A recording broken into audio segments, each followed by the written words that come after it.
She walked into our bedroom, humming a tune she never sang for me, dragging her suitcase behind her like it carried the weight of her little secret world. "It's just a girl's trip. Relax," she said, tossing me a smile that was too bright, too polished, too rehearsed. I didn't respond.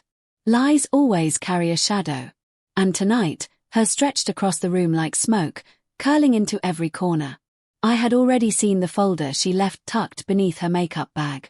And when I slipped it out, the contents made my blood run cold. 2 plane tickets, 2 names, 2 lives about to collide. And she thought I didn't know. I sank into the chair and studied the tickets like a detective examining a crime scene. Same flight, same hotel, same check-in.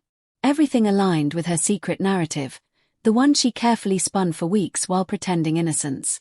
But there it was, printed on paper, screaming the truth she tried to hide. A man she claimed was just a colleague had been hiding in plain sight. A co-conspirator in her little escape from reality. My pulse didn't quicken. My mind sharpened.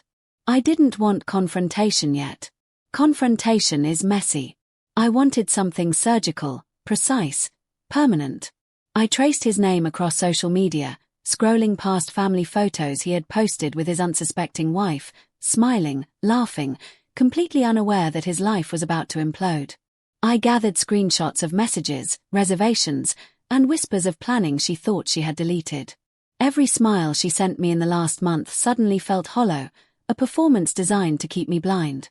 And in that moment, every ounce of deception she had built became the perfect ammunition for a revenge she would never see coming. Her shower ran. Steam curled through the room, but I didn't move. I didn't need to. Her humming, her carefree movements, her unguarded texting. It was all part of the show. The curtain rising for her downfall. When she stepped out, towel wrapped around her, hair damp, lips curved in a practice grin. I hit send. 1 message to his wife, 1 message to his boss, every piece of proof attached. Every lie she had whispered dissolved into pixels and notifications, leaving her unprepared, unsuspecting, defenseless. I watched her pack, still smiling, still humming, still unaware that the world she thought she controlled had already erupted in chaos.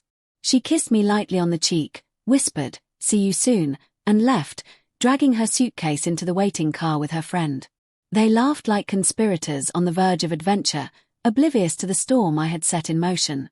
Every mile they traveled, every checkpoint at the airport was now a countdown. Each step brought them closer to destruction. A destruction they had no idea was waiting to greet them.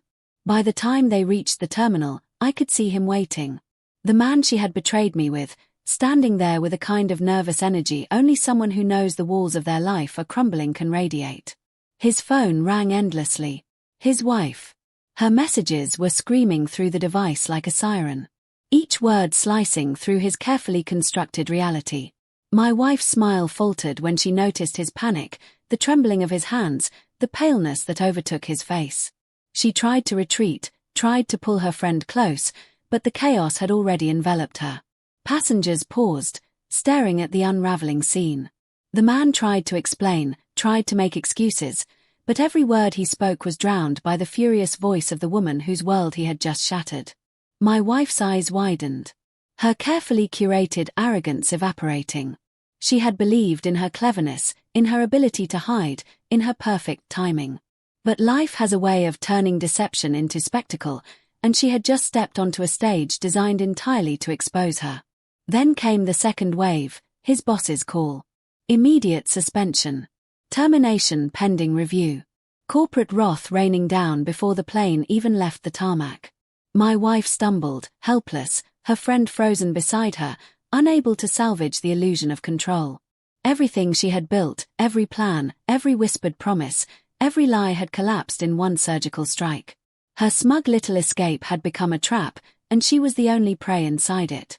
Her frantic calls to me filled the next hour, begging, pleading, promising she could explain that she could fix everything. I didn't answer. Silence became my instrument. Each unreturned call a hammer blow against the fortress of confidence she thought she possessed. She had gambled our marriage, her morals, and her dignity for a fleeting thrill. And now, stripped of all support, she realized the cost. When she finally returned home, dragging her suitcase like a monument of failure, the house felt different.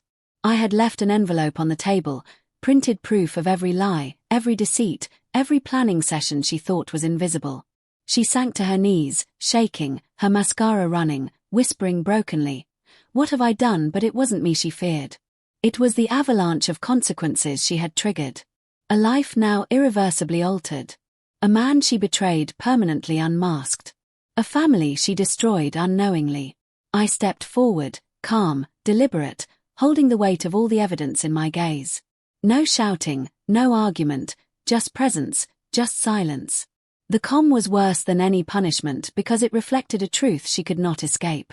She was powerless.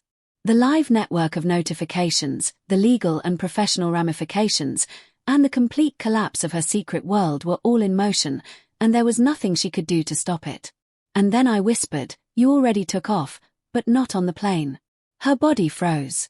She understood then that I had dismantled every part of her scheme, made the affair impossible, and delivered consequences sharper than any confrontation could ever achieve.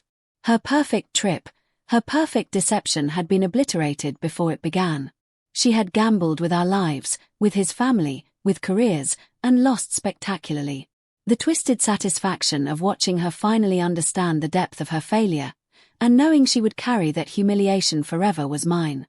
Silent, complete, irreversible.